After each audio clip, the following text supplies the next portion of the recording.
The good news is there's a lot your association can do to improve its position. Keeping your reserve study current, following the funding plan, and performing repairs on schedule all send a strong message that you are not simply letting your association deteriorate. Maintenance matters, documentation matters, and knowing what insurers can see online, in reports, or even from aerial imagery matters more than most boards realize. In this section of our Reserves and Insurance webinar, we focus on practical steps you can take right now to demonstrate care, reduce risk, and present your association as a responsible, insurable community. That's important because these actions help to reduce your premiums. Okay, well, let's turn the corner now. What can you do?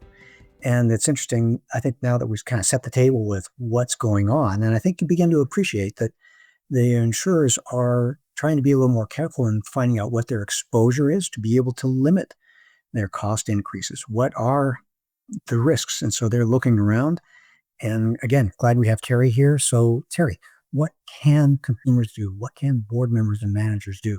So first, you want to make sure you update your reserve study and follow the plan. Fund it like you're being told to fund it as well as you can.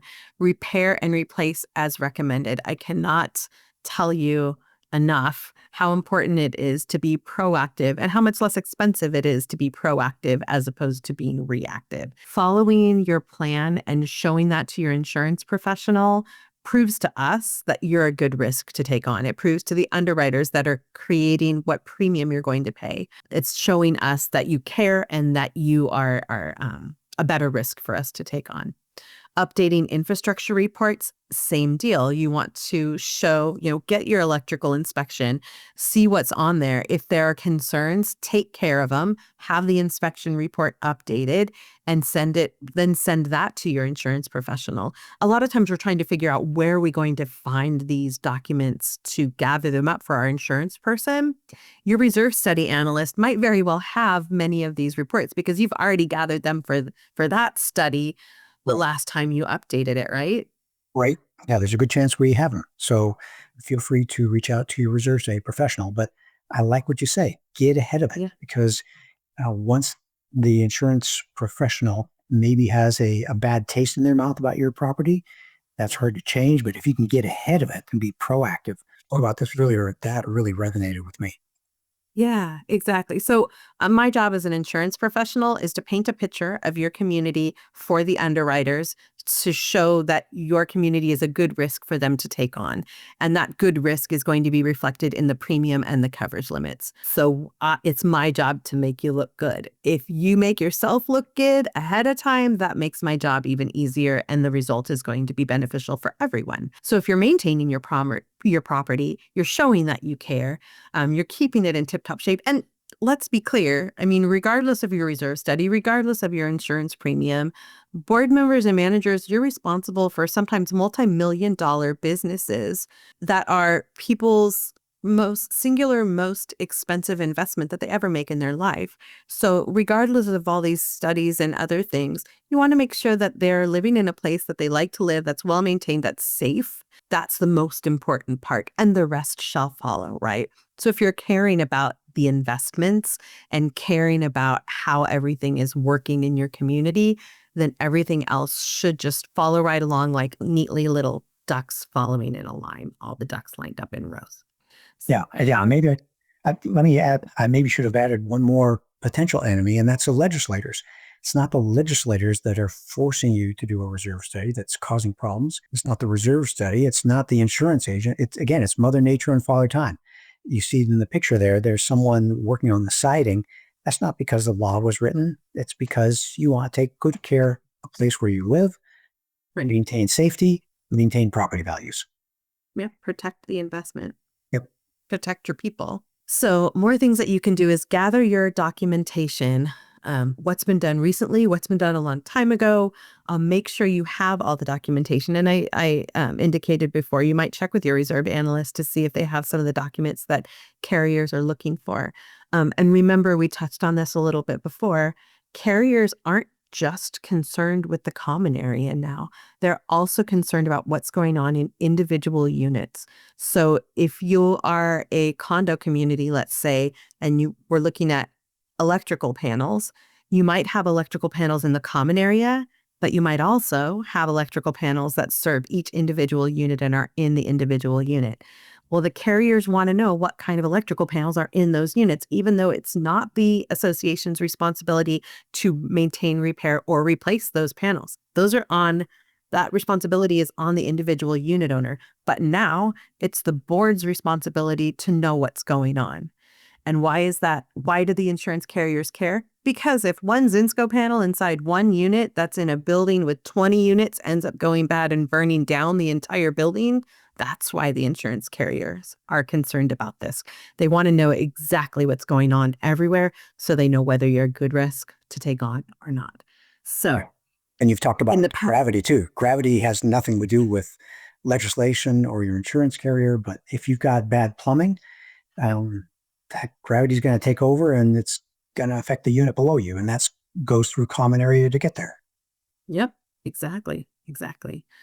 So something in the past like I said, I've been doing insurance for longer than I care to admit, but we would get to questions like, what type of blah, blah, blah is in the unit. And we would be able to answer it with, that's the unit owner responsibility, and move on to the next question. And the carriers would be fine with that. That's no longer the case. We cannot leave those questions unanswered. If you do, you will get declined. The carriers must know the answer to the question.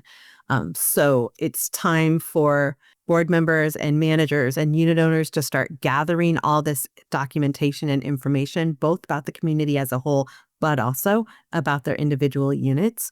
I didn't mention this in the last session, but architectural modification requests, when those are being turned in, folks are starting to change the documentation requirements so that when things are completed, the management company or the board hangs on to those so that when I come and ask them for it, they'll have it. They're asking about not just the electrical panels, but also HVAC systems that serve a single unit. They want to know when those have been updated. So it's a lot of detail, a lot of documentation that you'll need to get both for the community as a whole, but also for individual units. So if you know how old some things are, when the work was done, then your reserve study is going to be more accurate, which is always a plus, but also you're going to have that info on hand for me when I ask for it. So if you're doing everything right, toot your horn, man. Toot it loud and clear. You preload all of that information, show how great you're doing to your insurance professional before your renewal comes around. So we start gathering information for insurance renewals about 90 days ahead of time, sometimes longer if it's an older community that might have issues, sometimes less if we're well-versed with the community or we already have all this documents. But if you have anything new to tell your insurance professional, gather that information up and give it to me. If you've, let's say you did follow your reserve study and you repiped the whole communities over the last year since your last insurance renewal, tell me about it. Give me the copies of the invoices or the completed report showing that everything was done.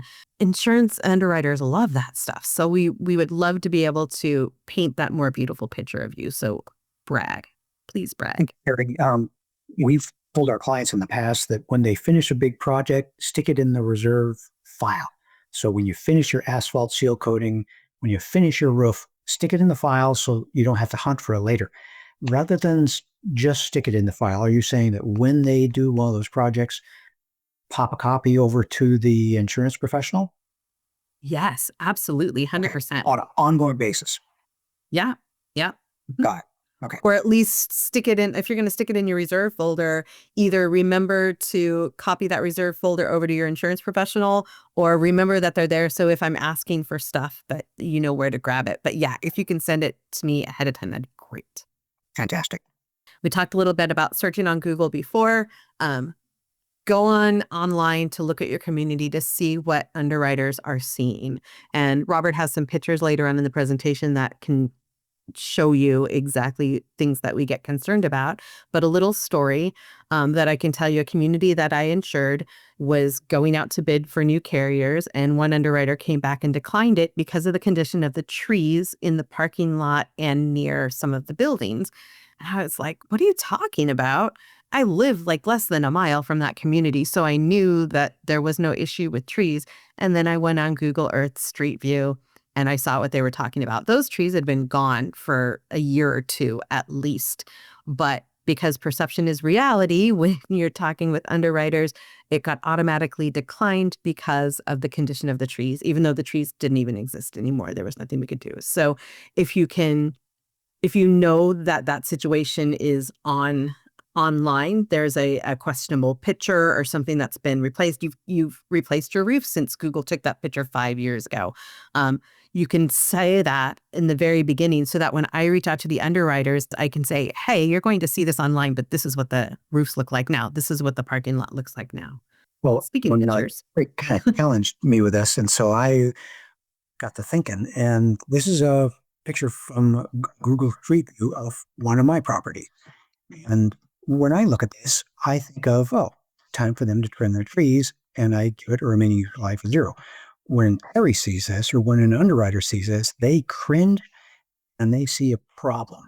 And so appreciate because it'd be interesting for me to compare what my actual picture of the property was to Street View, but this is what she's talking about.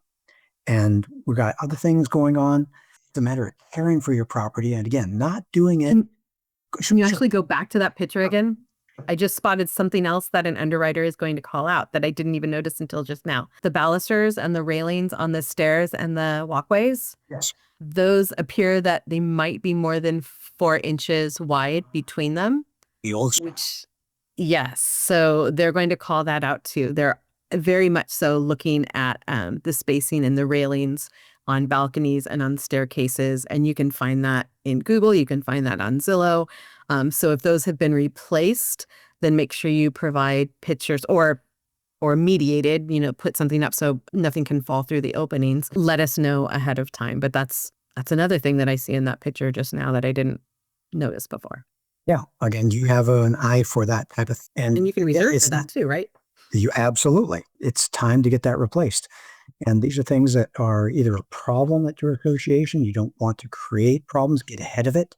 You've heard that so many times today already, a trip and fall hazard in the middle of the tennis court. You've got something that is simple, expensive, the patio furniture, but it's a telltale. If there's someone infecting your property and they see this, they wonder, if they don't care about spending $5,000 for a new patio furniture, what else are they not spending money on? And they can look and they can see dry rot. The association is slow to care for the property. And the professional might think, well, if they don't care, why should I care? There may be hidden problems. There may be water damage behind it. Fuck of those kinds of things. Safety problems, a dock or a finger on a dock that is just plain way past its remaining useful life. It's not safe anymore. And for me, I look at it and I see trip and fall hazards. As Terry and I were talking about this picture on the right, she brought up an important point.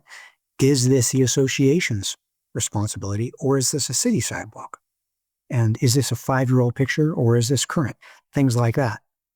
Terry, what are you thinking about with this? Again, it goes back to what can you control and what can you not control. So let's say this is the situation next to your community, but this sidewalk is city sidewalk and you are not allowed to do anything with it. Some jurisdictions you can, some you can't. If you have communicated the unsafe situation to the person responsible for the unsafe situation, keep track of that and provide that to your insurance professional as well, so that we can see that you're doing everything possible to rectify the situation. On this picture on the left, I didn't go out on this thing. I didn't want to get wet that day. I figured I'm busy doing a reserve study site inspection. I don't want to go swimming. And for me, it's just remaining your life at 0. But for an insurance professional, they see dollar signs. They see risk. They see liability. And so just in the time I was spending with Terry, I started to think, there's different ways to look at this. And this is just more risk. And it opened my eyes to bigger problems than, it's old. It was just fascinating to start to think the way other people think. At Association Reserves, we make the present less stressful and the future more secure. If you want to join us in this mission, please like this video and subscribe to our channel. Leave a comment down below on what you'd like to see us address in a future video. Let's plan for your best future.